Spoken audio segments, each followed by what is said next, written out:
Hai teman-teman semua, video kali ini membahas tentang coil.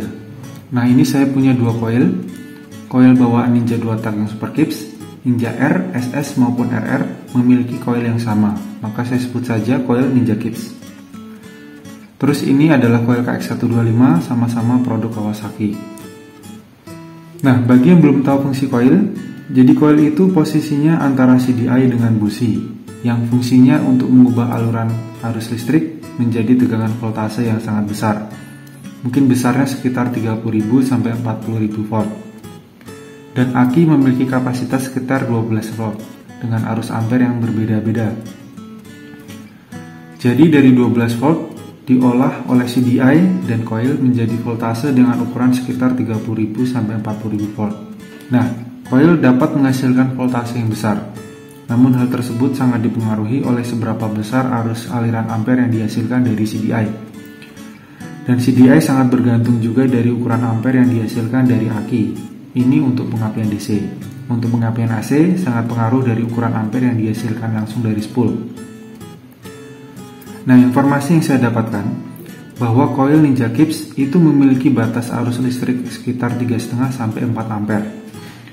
Mirip seperti ukuran standar aki bawaan Ninja Kips yang ukurannya sekitar 3,5 ampere.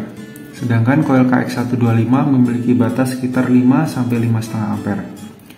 Yang katanya memiliki batas ampere yang mirip seperti coil YZ atau YZ.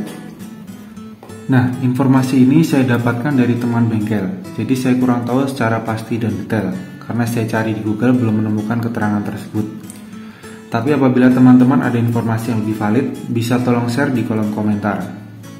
Jadi teori dari analisa saya, coil memiliki batas sekitar 3,5 sampai 4 ampere. Maka apabila arus listrik dari CDI lebih besar, misalkan sekitar 5 ampere, maka coil tersebut hanya bisa menampung sampai 4 ampere saja. Jadi percikan di busi hanya bisa sebatas 4 ampere. Sedangkan coil KX125 apabila dialiri ampere di bawah batas maksimal ampere dari coil, misalkan 3,5 ampere, maka meskipun coil KX125 sampai 5,5 ampere, maka yang keluar tetaplah arus listrik sebesar 3,5 ampere. Maka busi menghasilkan percikan api sebesar 3,5 ampere. Nah, konten sebelum ini yaitu tentang pembahasan full wave. Tidak heran kalau ketika saya ubah aliran listrik di motor menjadi full wave, sehingga bisa diganti aki yang ampernya lebih besar, yaitu aki FU, maka performa ikut bertambah. Teori ini menurut pendapat saya pribadi sesuai dengan apa yang telah saya tes. Dan kembali lagi, perlu saya ingatkan ini masih sebatas informasi yang saya tahu. Mungkin bagi teman-teman yang lebih ahli dan lebih paham, bisa tolong bantuannya untuk membenahi informasi ini. Karena teori tentang coil ini juga baru sebatas cari di Google dan kata teman. Tapi dengan informasi ini paling tidak bisa memberi gambaran buat teman-teman tentang pengaruh coil. Nah, maka perlu ada pembuktiannya menggunakan tes dyno agar bisa mengetahui secara pasti perbedaan performanya. Dyno yang saya gunakan ada di 016 Dyno Test. Nah, mungkin bagi teman-teman yang ingin mengetes menggunakan dyno atau menyewa alat dynonya, bisa datang ke tempat kami di Jalan Raya Tajem nomor 19/16 Donokan Maguwarjo, Depok Sleman, Yogyakarta. Atau bisa kontak WA yang link WhatsApp-nya ada di deskripsi. Oke, kembali ke topik. Untuk yang akan dites urutannya ada 4 spesifikasi yang berbeda. Menggunakan coil Ninja standar saat tidak menggunakan supercharger dan saat superchargernya menyala. Terus coil KX125 juga sama ketika tidak menggunakan supercharger dan saat superchargernya menyala. Masing-masing spesifikasi 5 kali percobaan di hari yang sama. Oke, langsung saja ke pengetesannya.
Oke, mari kita lihat hasil data dyno-nya.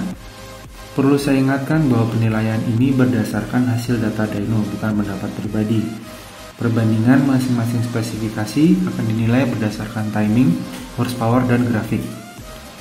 Dari yang pertama, timing. Dari data hasil tes dyno terlihat bahwa coil KX125 timingnya lebih cepat, yang berarti saat menggunakan coil KX, akselerasinya lebih cepat dibandingkan coil standar bawaan Ninja Superkibs. Menggunakan coil KX125 dan supercharger menyala memiliki akselerasi paling cepat.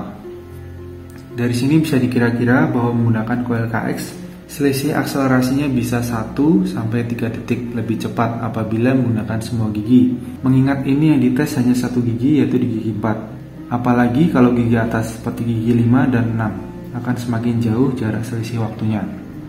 Oke, sekarang yang kedua, dari horsepower. Di sini terlihat bahwa menggunakan coil KX125 lebih unggul daripada menggunakan coil standar bawaan Ninja 2 tak.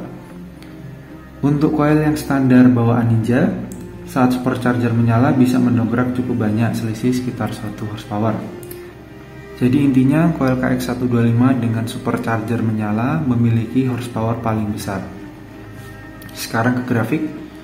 Ini perbandingan secara keseluruhan. Terlihat bahwa menggunakan coil KX125 lebih unggul. Agar lebih mudah untuk dinilai, maka saya bagi menjadi 2. Ini ketika superchargernya off. Terlihat bahwa saat menggunakan coil KX125 unggul di berbagai posisi.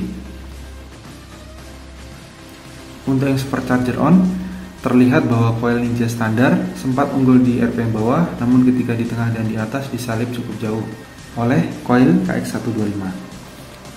Nah, dari kesimpulan data ini semua bisa ditarik kesimpulan bahwa Ninja 2 tak dengan mengganti coil ternyata mempengaruhi performa cukup signifikan. Jadi seperti informasi yang telah saya sebutkan di awal video, batas besarnya aliran listrik di coil mempengaruhi besarnya pengapian. Apabila batas aliran arus listrik coilnya semakin tinggi, maka pengapian lebih besar, sehingga menghasilkan performa dan akselerasi yang lebih tinggi. Namun aliran arus listrik ini juga sangat ditentukan oleh seberapa besar arus aliran listrik yang dihasilkan dari CDI. Nah, dari informasi ini, bagaimana menurut pendapat teman-teman? Mungkin informasi ini sudah cukup untuk memberi gambaran buat teman-teman tentang pengaruh coil. Apabila ada salah kata, saya mohon maaf. Apabila bermanfaat, bisa tolong bantu share, like, komen, dan subscribe-nya. Sampai jumpa di video berikutnya. Terima kasih.